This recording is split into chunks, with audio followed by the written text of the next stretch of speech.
श्री स्वामी समर्थ. कशा छान असाल, मजेत असाल आणि आशा करते आणि मी माझ्या व्हिडिओला सुरुवात करते.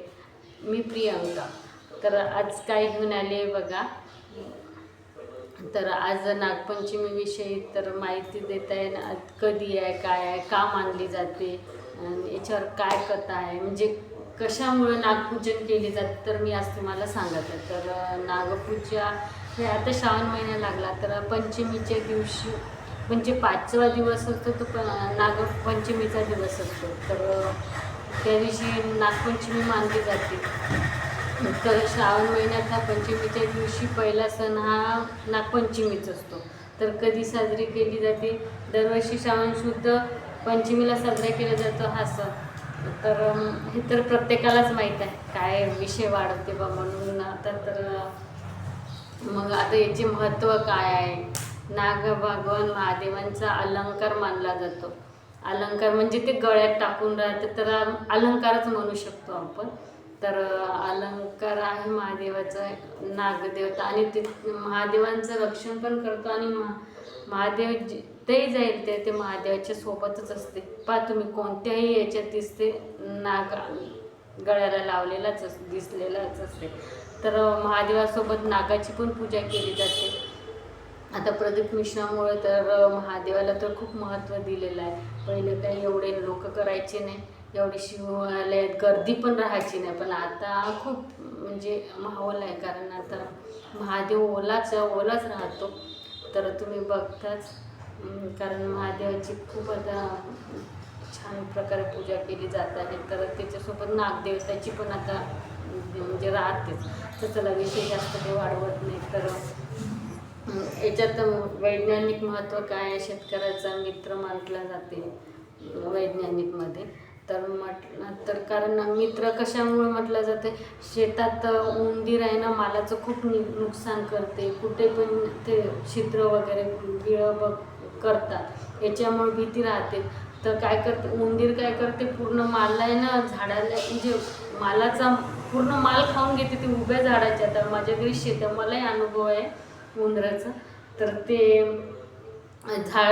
उभ्या झाडाचे माल खात आहेत हे उंदीर मामा.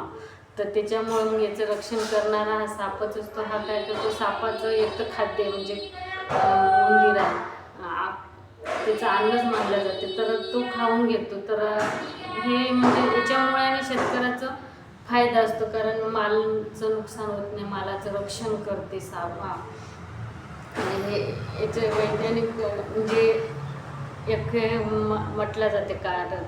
तर वैज्ञानिकमध्ये तर त्याच्यानंतर काय असते, या दिवशी शेतकरी काय करते, म्हणजे मशागत करत नाही, नांगरत नसते, करावं पण नाही, मशागत करू नये, नांगरू नये, खणू नये, झाडाची पानं तोडू नये. आता तुमच्या भागात वेगवेगळ्या भागात वेगवेगळी प्रथा आहे.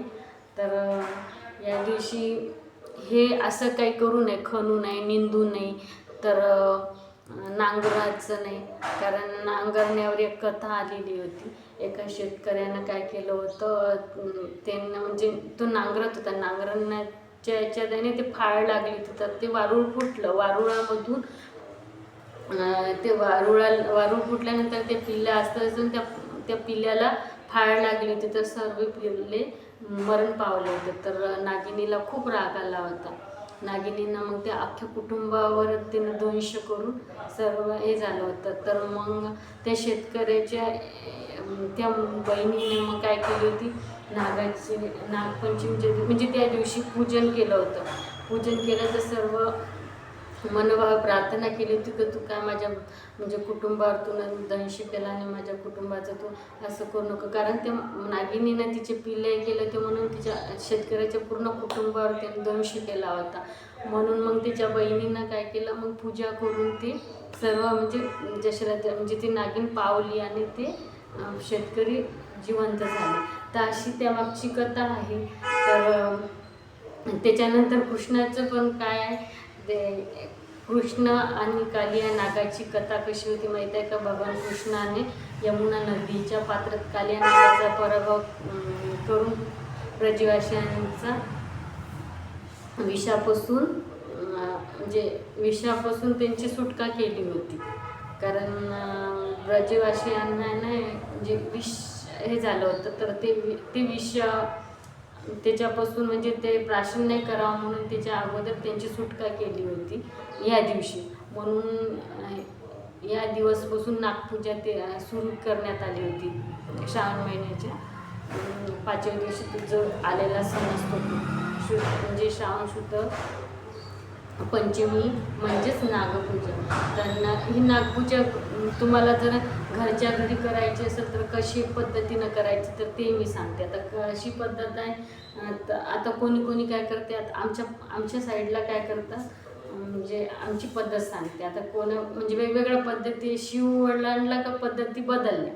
तर आमची पद्धत काय, आम्ही पेजवर आजकाल तर आता मातीच्या भिंतीने, तर माझ्या अगोदर म्हणजे आमच्या खेड्यावर आहे ना म्हणजे आईकडे पहिले बरं म्हणजे मोठे बाबा काय करायचे, ते आम्ही जायचो सणाच्या दिवशी तिथे सारवलेल्या भिंतीवर आहे ना, ओल्याच भिंतीवर सारून घ्यायचं आणि ओल्यात असे बोटं फिरवायचे, साप तयार करायचे. ते सापाला छान हळदी कुंकू वगैरे लावायचं. आता तुमच्याकडे कशी पद्धत आहे ते मला कमेंट बॉक्समध्ये सांगा.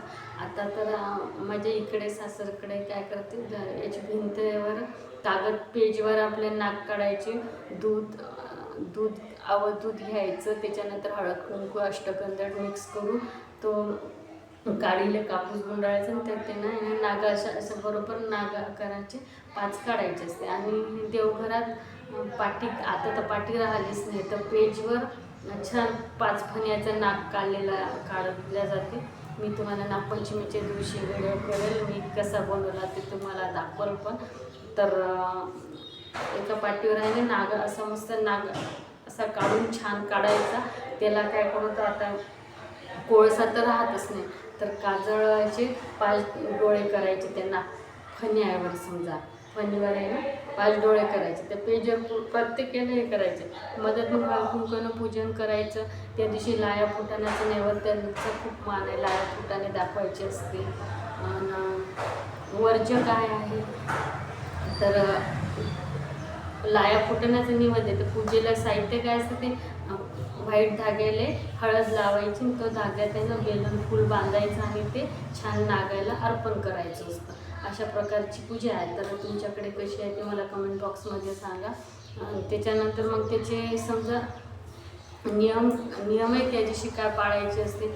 त्या दिवशी गॅस किंवा चुलीवर तवा ठेवायचा नसतो, त्याच्यावर काही करू नये कृपा करून.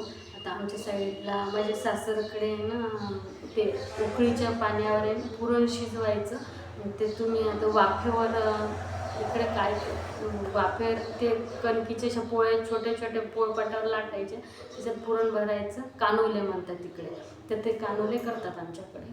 ते नैवेद्य करते म्हणजे मग ते वाफेवर बनवून घ्यायचे. तेच त्या दिवशी दूधही खात नाही आमच्याकडे. मग ते असं गुळाचं पाणी वगैरे चिंचेचं पाणी करून असं खातात. पण ते काय मी पद्धत केली नाही आहे. मी माझी माहेर त्याला माझे सासूबाई काही नाही मला, तर मी माहेरच्या पद्धतीने चालते. माझ्या माहेरी या दिवशी तळणाचं करतात, म्हणजे पुरी वगैरे असे म्हणजे तळण्याचे प्रकार असतात. तर चिरत वगैरे काहीच नाही आहे, तर चिरू पण नाही, कापू नाही, हे कृपा करून नियम पाळायचे. कारण या दिवशी ते वरचे आहे, चिरणे, कापणे, त्याच्यानंतर झाडाची पानं तोडणे, नांगरणे, वकरणे हे वरचे आहे. तर माझा व्हिडिओ कसा वाटला लाईक करा, शेअर करा, सबस्क्राईब करा. Bye bye. श्री स्वामी समर्थ.